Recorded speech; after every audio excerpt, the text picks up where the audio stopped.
Hello दोस्तों, कैसे आप सब लोग। मैं Abhishek from SI education tutorial. So friends, अपन ने कल तक क्या वेरिएबल्स तक बात कर ली थी, वेरिएबल क्या होते हैं। आज बात करेंगे कंपाइलर और इंटरप्रेटर की, कि व्हाट इज कंपाइलर और इंटरप्रेटर। तो कंपाइलर क्या होता है, इंटरप्रेटर क्या होता है, पूरा बेसिक से लेकर एडवांस तक अपन ये समझेंगे, ठीक है। और इसके बारे में नहीं, और भी टॉपिक्स के बारे में बात करेंगे, जैसे कीवर्ड्स हो गया, हेडर फाइल हो गया, इन सब के बारे में बात अपन करेंगे, ठीक है। कंपाइलर इंटरप्रेटर क्या होता है, अब मेरी बात सुनना। कंप्यूटर देखो, अपन लो लेवल लैंग्वेज से लेकर अपन हाई लेवल लैंग्वेज तक पहुंच गए। कभी आपने इसके पहले वाली वीडियो नहीं देखी तो प्लीज वो देखिएगा पहले। अपन लो लेवल लैंग्वेज से लेकर हाई लेवल लैंग्वेज तक पहुंच गए, है ना। यानी कि अपन बाइनरी से सीखते सीखते ह्यूमन अंडरस्टैंडिंग लैंग्वेज तक पहुंच गए थे। ये आपने समझ गया होगा, ठीक है। अब यहाँ तक आपने देखा होगा कितना टाइम लग गया होगा, मतलब लो लेवल लैंग्वेज को डेवलप करते करते अपन मिडिल लेवल पे आए, मिडिल लेवल को डेवलप करते करते अपन हाई लेवल पे आए। कितना टाइम लग गया होगा। क्या अपन ने लो लेवल लैंग्वेज सीखने की कोशिश की? नहीं, अपन ने लो लेवल लैंग्वेज सीखने की लो लेवल लैंग्वेज सीखने की कोशिश नहीं की। वैसे ही जैसे अपन ने अपना बिहेवियर चेंज नहीं किया ना, यानी कि मुझे ह्यूमन अंडरस्टैंडिंग समझ में आती है तो मैंने अपना बिहेवियर चेंज नहीं किया। मैं सीखूंगा तो ह्यूमन अंडरस्टैंडिंग लैंग्वेज में ही कोडिंग करूंगा। वैसे ही कंप्यूटर ने भी अपना बिहेवियर चेंज नहीं किया है। कंप्यूटर को भी कौन सी लैंग्वेज आज समझ में आती है? आज भी कंप्यूटर जो लैंग्वेज समझता है ना, वो होती है 0 और 1, यानी कि ऑन या ऑफ। ये होता है ऑफ और ये होता है ऑन। कंप्यूटर आज भी कौन सी लैंग्वेज समझता है? 0 और 1 की लैंग्वेज समझता है। तो अपन कौन सी लैंग्वेज समझते हैं? Human understanding. कौन सी लैंग्वेज समझते? Human understanding. तो भैया अपन ह्यूमन अंडरस्टैंडिंग में कोडिंग कर रहे हैं, लेकिन कंप्यूटर तो 0 1 की लैंग्वेज समझता है। तो फिर हो क्या रहा है?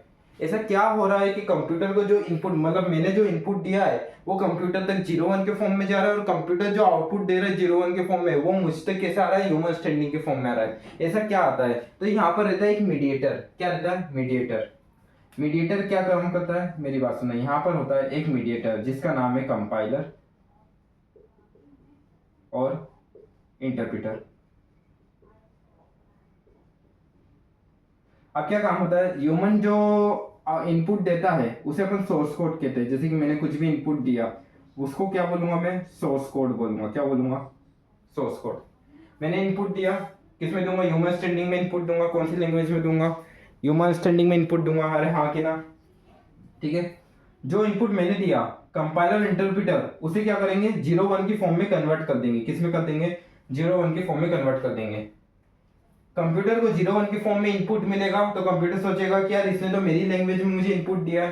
तो ये लोग क्या करेंगे? कंप्यूटर क्या करेगा? उस इनपुट के रिस्पेक्ट में, उस इनपुट के रिस्पेक्ट में डिजायरेबल आउटपुट प्रोवाइड करेगा। क्या प्रोवाइड करेगा? डिजायरेबल आउटपुट देगा, ठीक है। आया समझ में? लेकिन वो आउटपुट किस लैंग्वेज में होगा? वो होगा आउटपुट 0 1 के फॉर्म में। कंपाइलर और इंटरप्रेटर पे वो आउटपुट आएगा। कंपाइलर इंटरप्रेटर के पास वो आउटपुट आया, वो आउटपुट को वो किस में कन्वर्ट करेंगे? ह्यूमन स्टैंडिंग के फॉर्म में कन्वर्ट करेंगे। किस में कन्वर्ट करेंगे? ह्यूमन स्टैंडिंग के फॉर्म में करेंगे। और यूजर को उसकी कंसोल विंडो में वो आउटपुट दिखा देंगे। वो आउटपुट दिखा देंगे। मतलब क्या हुआ? कंपाइलर और इंटरप्रेटर क्या करते हैं? डेटा कन्वर्टिंग का काम करते हैं। कंपाइलर अलग है, इंटरप्रेटर अलग है, दोनों का काम सेम है। तो कंपाइलर और इंटरप्रेटर क्या कर रहे हैं? डेटा कन्वर्टिंग का काम कर रहे हैं। Data converting. ऐसा समझ में कि कंपाइलर और इंटरप्रेटर क्या करता है? डेटा कन्वर्टिंग का काम करता है। भैया मुझे ये चीज तो समझ में आ गई। उसके बाद तो भैया कंपाइलर और इंटरप्रेटर जब दोनों का काम सेम है तो ये दोनों अलग अलग डेवलप करने की जरूरत ही क्यों पड़ी? मतलब कंपाइलर को अलग क्यों बनाया और इंटरप्रेटर को अलग क्यों बनाया? जो C++ है ना, उसमें कंपाइलर यूज होता है। C++ में क्या यूज होता है? कंपाइलर। पाइथन में इंटरप्रेटर यूज होता है। मतलब अलग अलग, ये जो दोनों अलग अलग यूज भी होते हैं।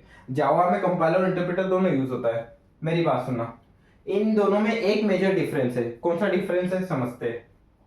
ये डेटा कन्वर्टिंग के साथ साथ ये एरर डिटेक्टिंग का काम भी करते हैं। कौन सा काम करते हैं? Error detecting. डेटा को कन्वर्ट करने के साथ साथ ये कौन सा काम करते हैं? एरर डिटेक्टिंग का काम भी करते हैं। क्या काम है एरर डिटेक्टिंग का? मतलब भैया समझ में नहीं आया। फॉर एग्जाम्पल आपने 40 लाइन का कोड लिख दिया। कितने लाइन का? 40 लाइन का मैंने कोड लिखा। 40 लाइन के कोड में से 10 लाइन के कोड में एरर है। 10 जगहों क्या आ गई? एरर आ गई। 40 लाइन का कोड लिखा, 40 लाइन के कोड में 10 जगह एरर है। तो क्या होगा? अब ये लोग क्या करते हैं, एरर डिटेक्टिंग का काम भी करते हैं, मतलब कंपाइलर और इंटरप्रेटर ये दोनों डेटा कन्वर्टिंग के साथ, यानी कि यूजर से इनपुट लिया, ह्यूमन स्टैंडिंग में बाइनरी में कन्वर्ट किया, बाइनरी से आउटपुट आया उसे ह्यूमन स्टैंडिंग में कन्वर्ट करके यूजर को बताया। इसके साथ साथ एरर डिटेक्टिंग का काम भी करते हैं। आपके कोड में जितनी भी एरर है, कंपाइलर क्या करेगा, उन सारी एरर्स को एक साथ बता देगा। किसको? यूजर को उन सारी एरर्स को एक साथ बता दे, एक पोटले में बांध के एरर दे दी कि ले यूजर ये सारी एरर्स है, तू इसे पहले सोल्व कर, इस एरर को क्या कर, सोल्व कर, उसके बाद री एग्जीक्यूट कर। कभी री एग्जीक्यूट किया तूने और एरर नहीं आई तो वो आपको आपका डिजायरेबल आउटपुट दे देगा। यहाँ पर इसका मतलब क्या हो रहा है कि जो री एग्जीक्यूशन हो रहा है ना वो एक ही बार होता है। री एग्जीक्यूशन कितनी बार होगा? एक बार होगा।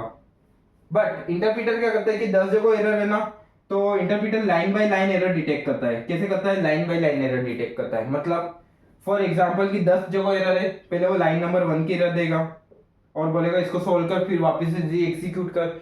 फिर मैंने इस लाइन नंबर 1 के एरर को सोल्व किया, फिर री एग्जीक्यूट किया तो 2 नंबर की लाइन को एरर देगा।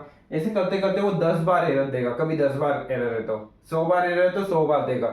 यानी कि आपको 100 बार री एग्जीक्यूशन करना पड़ रहा है इंटरप्रेटर के केस में। बट कंपाइलर में क्या हो रहा है, 100 एरर हो, 1000 एरर हो, 500 एरर हो, वो सारी एरर्स एक साथ दे देगा, यानी कि एक ही बार री एग्जीक्यूट करना पड़ेगा। तो कंपाइलर में टाइम कम लगता है, जबकि इंटरप्रेटर में टाइम ज्यादा लगता है। क्यों? क्योंकि बार बार री एग्जीक्यूशन हो रहा है, राइट। तो इंटरप्रेटर और कंपाइलर में मेन डिफरेंस यही है कि कंपाइलर में टाइम कम लगता है जबकि इंटरप्रेटर में टाइम ज्यादा लगता है। ये चीज आपको समझ में आ गई होगी और ये पूरा कंपाइलर और इंटरप्रेटर का कॉन्सेप्ट आपको समझ में आ गया होगा। क्या करते हैं? एरर डिटेक्टिंग का काम करता है और डेटा कन्वर्टिंग का काम करता है। आई होप आपको समझ में आया होगा, ठीक है। उसके बाद एक और कॉन्सेप्ट समझते हैं जिसका नाम है कीवर्ड्स। कीवर्ड्स क्या होते हैं सी प्लस प्लस में?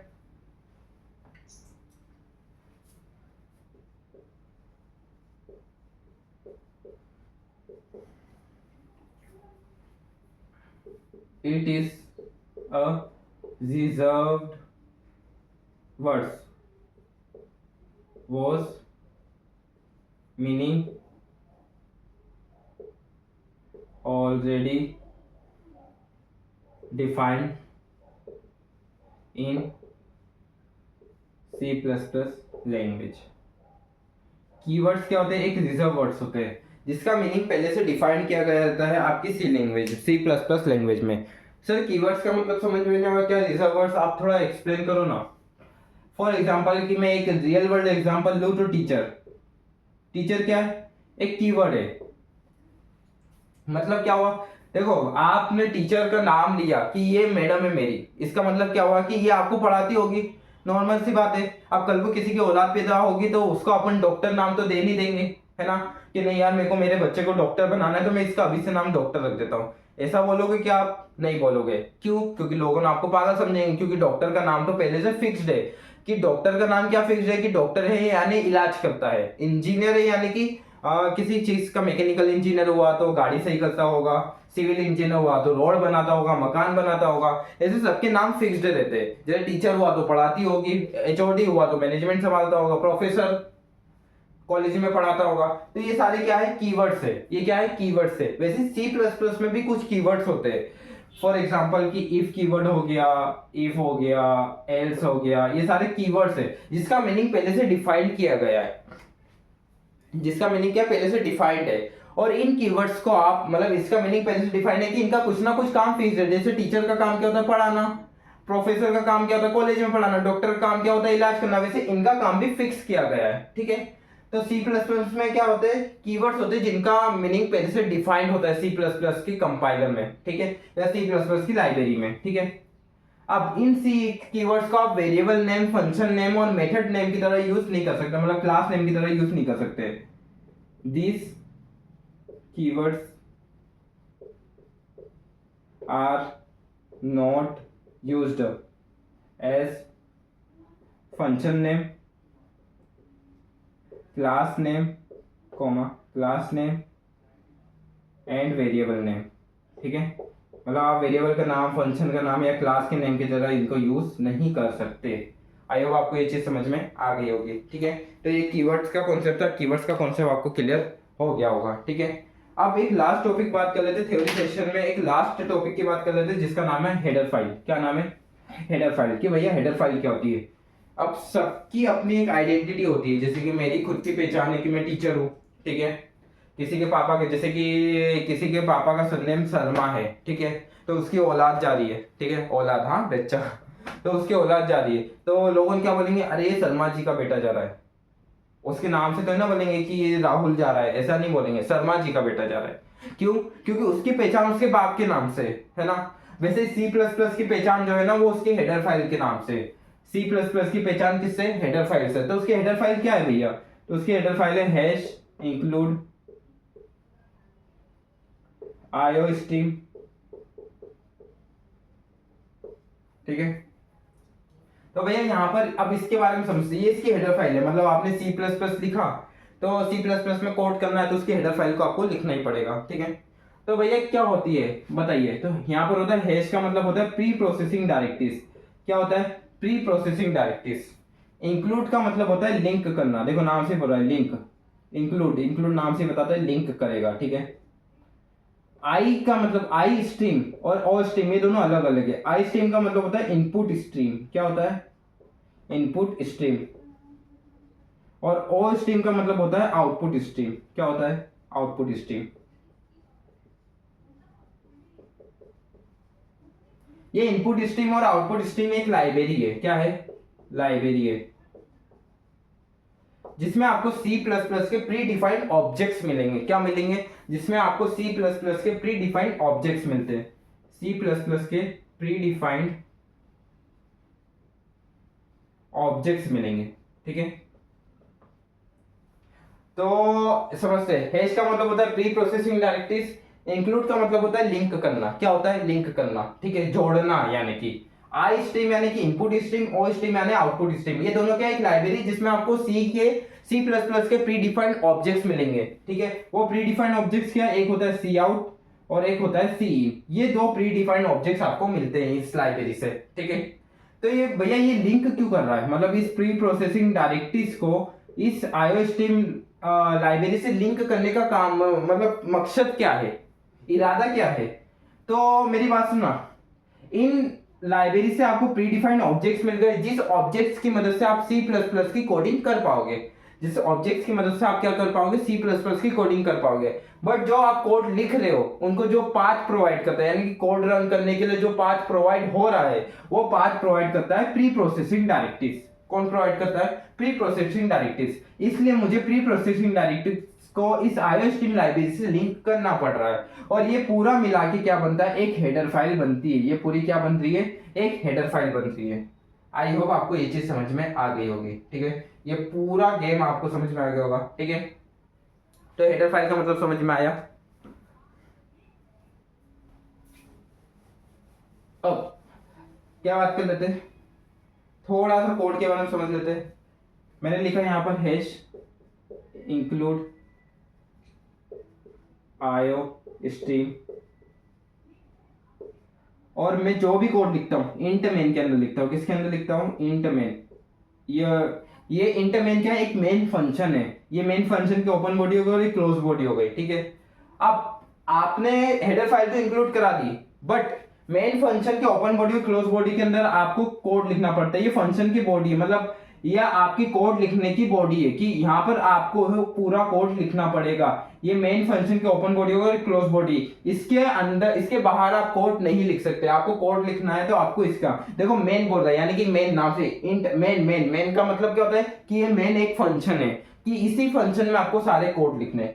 और चलिए ये पूरा थ्योरी सेशन हो गया, आने वाले में अपन प्रैक्टिकल सेशन करेंगे। चलिए वीडियो अच्छी लगी तो लाइक करें, सब्सक्राइब करें, शेयर करें। Thank you.